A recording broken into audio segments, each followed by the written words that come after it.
꼭 읽어봐 주세요. 지난 4월 20일 날 비접촉 사고 있었습니다. 사고라고 할 수 있나요? 깜빡이 켜고 차로 변경 뒤에서 빵빵빵빵. 그래서 저 왜 그래? 신고할까? 하는데 갑자기 옆에 오면서 쌍욕을 하더라고요. 그리고 우리 앞에서 안 가더라고요. 그래서 옆으로 빠져 그 앞으로 갔는데 또 욕을 하더라고요. 녹색 시내 가려고 또 가로막더라고요. 우회전해서 가는데 또 뒤따라오더라고요. 도저히 안 돼 차를 멈추고 경찰에 신고했고요. 그랬더니 그 젊은 남자 내리더니 욕을 어마무시하게 해서 뒤에 있는 7살짜리 막내가 놀랬어요. 그러면서 오히려 우리가 도망가는 자기가 잡았다라고 그렇게 주장을 하네요. 그런데 우리 블랙박스가 재생이 안 되네요. 아주 증거가 없으면 답답해집니다. 경찰이 상대 거만 확인하고 쌍방이 범칙금 5만 원에 벌점 10점, 범칙금은 5만 원인가요? 이런 경우 글쎄요 4만 원인지 5만 원인지 뭐 그게 중요한 게 아니고요. 안전운전 불이행을 했을 것 같은데요. 예전에는 안전운전 불이행 가로 열고 난폭운전 포함 그랬었는데요. 난폭운전죄까지는 해당되지 않는 거 그런 경우요. 상대편이 고소를 한다는 겁니다. 보복운전으로요. 상대가 고소하면은 보복운전 고소하면 우리도 고소하려고 그러는데요. 욕은 상대가 더 많이 했고요. 우리도 욕을 했나요? 아이 앞에서 자식 키우는 사람이 겸손해야지 하면서 싸잡아 얘기하고 저보고도 욕을 많이 했거든요. 자기가 경찰서에 아는 사람이 있다고 협박하면서 경찰서에 아는 사람이 있다고 해서 그게 뭐 통하나요? 요새는 김영란법 때문에 오히려 아는 사람 들먹이다가는 그 사람한테 누가 될 텐데요. 모욕죄 보복운전에서 고소를 한다고 하는데요. 고소가 들어오면 저희도 가능하죠. 실제 고소하면 고소는 얼마든지 할 수 있죠. 예. 근데 고소한 것이 성립이 되느냐 안 되느냐는 나중 문제고요. 잘못 비율로 따지면 어떻게 되는지 그건 제가 답변 못 드립니다. 한쪽 말만 들어서는 모르죠.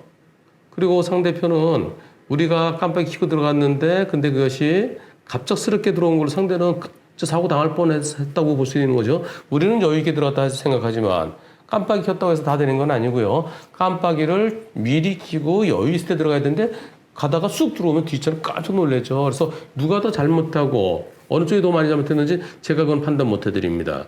양쪽의 블랙박스 영상을 봐야 판단할 수 있죠. 한편 상대 측의 영상 그거 하나로서 이 양쪽 영상이 있어야 좋은데요. 상대가 급제동했는지 안 했는지, 앞에서 가로막았는지 안 가로막았는지. 물론 상대차의 영상이 앞뒤 영상이 다 나오면 전방후방에 있으면 그걸로 판단할 수 있습니다. 근데 지금 이게 갑자기 팍 섰으면은 그게 보복운전이 되는데 앞에서 좀 알짱알짱 됐으면은 그것은 보복운전 아니고 난폭운전에 해당될 수는 있습니다. 왜냐면은 내가 가려고 그러는데 이쪽으로 가려면 또 가로막고 이쪽으로 가면 또 가로막고 그것이 난폭운전이죠. 난폭운전. 그리고 내 차를 바짝 쫓아온다든가 그랬으면 그건 난폭운전죄가 될 수 있는 거죠. 근데 난폭운전죄가 될지 보복운전일지 그건 제가 모르겠습니다. 상대편은 이렇게 얘기하는 것 같아요. 내가 갑자기 끼어들고 그 차 빵빵하니까 상대가 안 가더라고요. 우리가 옆으로 빠져 그 앞으로 갔는데 그때 우리가 들어왔던 브레이크 잡았다 뭐 이런 식으로 그렇게 주장할 것 같은데요. 예, 이 영상을 안 봤기 때문에 제가 된다 안 된다라는 얘기를 못 하는데 뭘 말씀드리냐면 모욕죄입니다. 모욕죄. 모욕죄라는 것은 모욕죄하고 명예훼손하고는요. 명예훼손은 구체적인 사실을 갖다 써야 돼요. 제 어젯밤에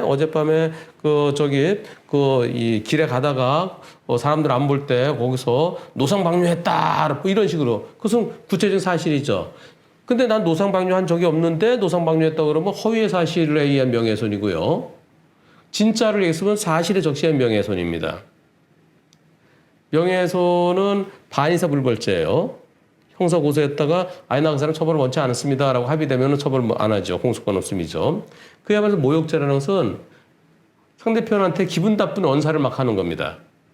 구체적인 사실 얘기는 야 형편없는 놈아 너 애들 키우는 놈이 겸손할 줄 알아야지 막 그러면서 야이씨 뭐 그러면서 뭐 쌍욕을 하고 그 사람들 앞에서 막 욕을 하고 그러면은 내가 창피해지잖아요. 기분 나쁘잖아요. 그게 바로 모욕죄입니다. 모욕죄는 공연성이 있어야 돼요. 둘이 있을 때 막 싸운 건 아무것도 안 됩니다. 근데 다른 사람이 봐야 돼요. 불특정 다수가. 우리 차에는 누구 있었나요? 나하고 부인하고 애기하고 우리 식구죠. 우리 식구 같으면은 우리 아빠가 좀 기분 나빴던 거, 우리 아빠가 좀 창피했던 거, 그런 거 누구한테 얘기 안 하죠. 전파 가능성이 없죠. 그래서 모욕죄가 안 되는 겁니다. 차 타고 가면서 막 욕했다. 지나가는 차들이 다 봤다. 지나가는 차 창문 닫고 있으면 무슨 얘기하는지 몰라요. 안 들려요. 그래서 그런 경우는 모욕죄가 안 됩니다. 다만 버스에다 대고 버스 기사한테 막 그러면은 가다가 차를 세우고 버스 기사랑 막 싸우잖아요. 그걸 버스 승객들이 다 보죠. 그런 거는 모욕죄가 됩니다. 그리고 차 세워놓고 주변에 사람들이 막 모여드는데 거기서 막 또 뭐라고 막 욕하면 그건 모욕죄가 됩니다. 둘끼리, 양쪽 차끼리 달리면서 그럴 때는 모욕죄 되지 않습니다. 모욕죄가 이게 1년 이하의 징역형 또는 200만 원 이하의 벌금형이죠. 모욕죄 찾아보겠습니다. 형법 310조인가 9조인가 308조인가 307조가 명예훼손이거든요. 309조가 위법성 조각사유인가? 그럼 310조쯤에 나올려나요? 몇 조쯤 나올까요? 311조네요. 네, 311조. 311조. 공연히 사람을 모욕한 자는 1년 이하의 징역형이나 또는 200만 원이 벌금에 처한다. 그러니까 다른 사람들이 욕 함부로 하면 안 됩니다. 사람들 많은 데서. 둘이 있을 때는 딱 손을 주머니에 딱 넣고 꺼내지 않고요. 말로만 하는 게 괜찮아요. 그래서 손을 꺼내서 서로 한 대씩 치고받으면 폭행이 되는 거죠. 그 다치면 상해가 되는 거죠. 그런데 싸우지 마십시오. 화내는 사람이 칩니다.